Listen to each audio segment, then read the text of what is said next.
Ayub bag صاحب یہ فرمائیے گا کہ پاکستان میں ایک خاص وقفے کے بعد صدارتی نظام کے حوالے سے آوازیں اٹھنا شروع ہو جاتی ہیں. آپ کے خیال میں یہ کوئی محض اتفاق ہے کہ اس وقت دوبارہ سے یہ ڈسکشن پورے پاکستان میں شروع ہو گئی ہے, یا اس کے پیچھے کوئی قوتیں ہیں؟ بسم اللہ الرحمن الرحیم. وسیم صاحب آپ نے بالکل درست فرمایا. پاکستان میں یہ بات بہت مرتبہ وقفے وقفے سے اٹھتی ہے صدارتی نظام کے حوالے سے, اور پاکستان میں 1947 سے تقریباً یا 48 سے کہہ لیں, کیونکہ قائد اعظم تو گورنر جنرل تھے. بہرحال پارلیمانی نظام ہی چل رہا ہے, صدارتی نظام نہیں. لیکن جب بھی حالات خراب ہوتے ہیں, لوگ مایوسی کی طرف مائل ہوتے ہیں, تو پھر صدارتی نظام کی باتیں اکثر آتی رہے. لیکن اس میں کوئی شک نہیں کہ اس دفعہ زیادہ زوردار انداز میں یہ آواز اٹھ رہی ہے. اس کی ایک وجہ یہ بھی ہو سکتی ہے کہ پہلے وقتوں میں, آج سے 10 سال پہلے سوشل میڈیا یا تھا نہیں, یا اس کی اتنی قوت نہیں تھی. اب کیونکہ سوشل میڈیا ہے اور اس میں اٹھائی بات بڑی تیزی سے پھیلتی ہے, اسی سے الیکٹرانک میڈیا بھی لے لیتا ہے, تو اس دفعہ کچھ زوردار انداز میں اٹھائی بھی گئی ہے, اور کچھ اب کیونکہ ذرائع اس طرح کے ہیں کہ زیادہ سامنے آ جاتی ہے بات. جہاں تک یہ بات ہے کہ کیا اس کے پشت پر کوئی قوت ہے, میں آپ کو یہ عرض کروں کہ اس کی پشت پر ہمیشہ حکومت ہوتی ہے وقت کی, اور اس کی مخالفت ہمیشہ اپوزیشن کر رہی ہوتی ہے. آج جو اپوزیشن میں ہیں, کل وہ جب حکومت میں آئیں گے تو وہ اس زوردار انداز سے کسی نہ کسی سے یہ بات اٹھوائیں گے. تو جو آج حکومت میں ہیں, کل جب واپس اپوزیشن میں جائیں گے تو وہ صدارتی نظام کی مخالفت کریں گے. میں اس کو بہت ایک سچا لطیفہ ہے جو آپ کی خدمت پیش کر رہے تھے. تو یہ آپ نے دیکھا ہے کہ اجلاس ہوا ہے PDM کا, اس میں انہوں نے بڑے زوردار انداز میں صدارتی نظام کی مخالفت کی ہے. اور PDM میں نواز شریف کی حیثیت جو ہے ایک مرکزی حیثیت ہے, چاہے وہ پاکستان میں ہو یا نہ ہو, اس کی حیثیت ایک مرکزی حیثیت کی ہے. آپ کو معلوم ہے کہ شریف فیملی جو ہے وقفے وقفے سے بانی تنظیم محترم ڈاکٹر اسرار احمد کے پاس آتی تھی مختلف مسائل کے, کم از کم 2 نہیں تو 3 دفعہ, خاص طور پر سود وغیرہ کے حوالے سے, شریعت بل کے حوالے سے. جب شریعت بل پیش ہوا تو آئی.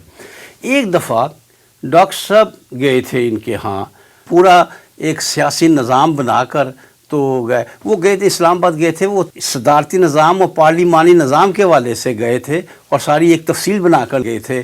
اور نواز شریف سے ملاقات ان کی ہوئی تھی ان کے گھر پر باقاعدہ. انہوں نے خود خواہش کا اظہار کیا تھا, وہ پہلی مرتبہ ڈاکٹر صاحب نے خود خواہش کا اظہار کیا کہ میں ملنا چاہتا ہوں. تو انہوں نے بتایا, ڈاکٹر صاحب اس میں یہ کہا جا سکے مرتے دم تک یہ موقف رہا کہ صدارتی نظام پاکستان کے لیے بہتر ہے اور یہ نظام خلافت کے قریب تر ہے. ڈاکٹر صاحب واپس آئے تو اتفاق سے میری ان سے فوری ملاقات ہوئی, تو وہ ہنس رہے تھے. میں نے کہا آپ کس بات پہ ہنس رہے ہیں, خاص بات ہے؟ کہتے ہیں آپ کے بھی کیسے کیسے لیڈر ہیں. میں نے کہا کیا ہوا؟ کہ نہیں, میں نواز شریف کے پاس گیا تھا, میں نے اسے جا کر بتایا کہ میں سمجھتا ہوں کہ پاکستان کے لیے صدارتی نظام مفید ہے, اور صدارتی نظام ہونا چاہیے پاکستان میں, پارلیمانی نظام جو ہے پاکستان کے لیے مفید نہیں ہے. تو آگے سے نواز شریف کہنے لگے میں اس کا شدت سے حامی ہوں کہ صدارتی نظام ہونا چاہیے, بلکہ میں اس سے آگے ایک قدم کا حامی ہوں. ڈاکٹر صاحب کہ میں حیران ہوں گا, اس سے آگے کیا قدم ہے؟ کہیں کہ جو اسمبلی کے ممبر ہوں وہ صدر خود پک کرے, خود سلیکٹ کرے, یہ صدر کا حق ہونا چاہیے. تو میں اس بات پہ ہنس رہا کہ ہمارے لیڈر کیسی کیسی باتیں کرتے ہیں. تو میں آپ کو بتانا یہ چاہتا تھا کہ جو بھی حکومت میں ہوگا, اگر آج اس شک کا اظہار کیا جائے, فرض کیجئے کہ اس افواہ کے پیچھے, اس پوری کیمپین کے پیچھے اگر عمران خان ہے, فرض کیجئے, یا اس کے کچھ حمایتی ہیں, تو اس میں شک والی بات ہو سکتا ہے, کیوں نہیں ہوگا؟ صاحب اس کی ایک وجہ یہ بھی, آپ جو فرما رہے ہیں وہ درست ہے اپنی جگہ, ایک وجہ یہ بھی ہو سکتی ہے کہ جب حکومتیں, صرف یہ نہیں کہ یہی حکومت, جب حکومتیں عوام کو اس نظام کے مطابق ڈیلیور نہیں کر پاتی, تو اینڈ پہ جب ان کا ٹرنیور پورا ہو رہا ہوتا ہے, تو پھر وہ ملبہ جو ہے وہ نظام پہ ڈال کے اپنی جان چھڑانے کی ایک طرح سے کوشش کرتی ہے. یہ بھی تو ایک وجہ ہو سکتی ہے نا. دیکھیں یہ ہماری تو کوئی بھی حکومت آج تک عوام کو ڈیلیور نہیں کر سکی. اگر کسی بھی حکومت نے آج تک کچھ ڈیلیور کیا ہوتا تو عوام کی حالت یہ نہ ہوتی جو برسوں سے ہے. میں نے نہیں دیکھا اپنی طویل زندگی میں کہ پاکستان کی عوام کبھی کسی حکومت سے مطمئن ہوئی ہے. ایک سے ناراض ہوتی ہے تو دوسرے کو لے آتی ہے, دوسرے سے ناراض ہوتی ہے تو پھر لے آتی ہے, پھر یعنی صورتحال ہر حکومت سے ہماری عوام جو ہے 2-3 سال بعد نالاں ہو جاتی ہے, ہر حکومت سے نالاں ہو جاتی ہے. آپ نے دیکھا جیسے یہ بھی کہہ رہا ہے اور عمران خان بھی کہہ رہا ہے کہ اگر مجھے نکالا گیا تو پھر میں بڑا خطرناک ثابت ہوں گا. کوئی خطرناک ثابت نہیں ہو سکتا, نہ عمران خان خطرناک ثابت ہو سکتا ہے, نہ کوئی اس سے پہلے جانے والے خطرناک ثابت ہو سکتے ہیں. کیوں؟ کسی نے ڈیلیور نہیں کیا. دیکھیں اردگان خطرناک ثابت ہوا تھا نا, اس نے ڈیلیور کیا ہوا تھا, اس نے ڈیلیور کیا ہوا تھا, عوام ٹینکوں کے سامنے آئے. یہ کیوں نہیں آتے عوام کو پتہ ہے بد جائے گا بدتر آ جائے گا. اور یہ صورتحال ہے, کوئی بھی جو ہے عوام کو کوئی ریلیف دینے کی پوزیشن میں نہیں ہے. اور جس طرح کا ہمارا یہ نظام چل رہا ہے, اور خاص طور پر اکانومی کا جو معاملہ چل رہا ہے, کسی نے بڑا ٹھیک کہا ہے کہ اگر یہی سسٹم چلتا رہا تو 30 سال میں کوئی آ جائے, اینی باڈی کوئی آ جائے, 30 سال بعد اس سے بدتر حال ہوگا. حال ہی میں کسی ماہر اقتصادیات نے کہا ہے کہ اگر جو میں اعداد و شمار دیکھتا ہوں نا تو 30 سال بعد اس سے بدتر حال ہوگا, کوئی آ جائے. لہٰذا اس کی وجہ یہ ہے نا کہ ہم ایک تو اکانومی کے حوالے سے جس طرح پھنس چکے ہیں, جس طرح ہمیں پھنسا لیا گیا ہے, اس سے دیکھا جائے تو پاکستان کے حالات عوام کو ریلیف دینے والے ہے ہی نہیں. البتہ یہ میں کہوں گا اس کے ساتھ ساتھ کہ ہم نہ اپوزیشن میں ہیں نہ حکومت سے ہمارا کوئی تعلق ہے. میں بصیرت ایک عام پاکستانی یہ محسوس کرتا ہوں کہ پاکستان کے لیے صدارتی نظام, پارلیمانی نظام, دیکھیں ہے تو دونوں جمہوریتیں, پارلیمانی نظام بھی جمہوریت ہوتا ہے جو برطانیہ میں ہے, اور صدارتی نظام بھی جمہوریت ہے جو امریکہ میں ہوتا ہے. دونوں جمہوریت ہے. امریکہ تو چیمپئن ہے جمہوریت کا, اور وہاں صدارتی نظام ہے. میرے نزدیک صدارتی نظام پاکستان کے لیے واقعتاً بہتر ہے. اس کی وجہ یہ ہے کہ ہمارے ہاں جو لسٹ آف پاور کا معاملہ ہے, حوث اقتدار کا معاملہ ہے, وہ لوگوں کو ٹکنے نہیں دیتا. کیا ہوتا ہے, وزیر اعظم نکالا جا سکتا, کوئی وزیر اعظم ہو, اور پارلیمانی نظام میں ہر وقت یہ خدشہ رہتا ہے کہ ادھر سے پھدک کر ادھر چلے گئے تو وزیر اعظم سے بیٹھ گئے, یا فائنینشیل بل اگر پاس نہیں ہو سکا تو وزیر اعظم ختم ہو جاتا ہے.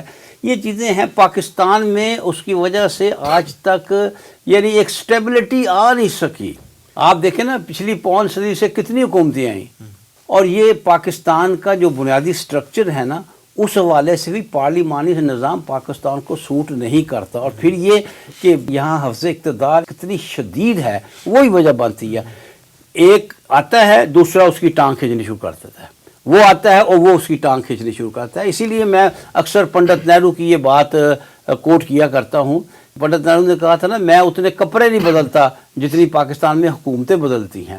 تو اس کی وجہ بھی یہ تھی نا کہ ہمارا مزاج کے مطابق بھی نہیں ہے پارلیمانی نظام, وہ ہمارے مزاج کے مطابق نہیں ہے. ایک دفعہ پتہ چل جائے کہ یہ واقعتاً حکومت 5 سال رہے گی, یہ کام کرے گی, تو لوگوں کا طرز عمل مختلف ہو. پھر ایک بات اور ہے, ہمارے ہاں کیا ہوتا ہے پارلیمانی نظام میں, کیونکہ منسٹر جو ہے, وزیر, آپ صرف یا سینٹ سے لے سکتے ہیں یا قومی اسمبلی سے لے سکتے ہیں. اب آپ کے پاس مثال کے طور پر وزیر اطلاعات کے لیے کوئی بندہ نہیں اس قابل ہے, ڈاکٹر کو پکڑ کر لگا دیتے ہیں کیونکہ وہ قومی اسمبلی کا ممبر ہے یا وہ سینٹ کا ممبر ہے.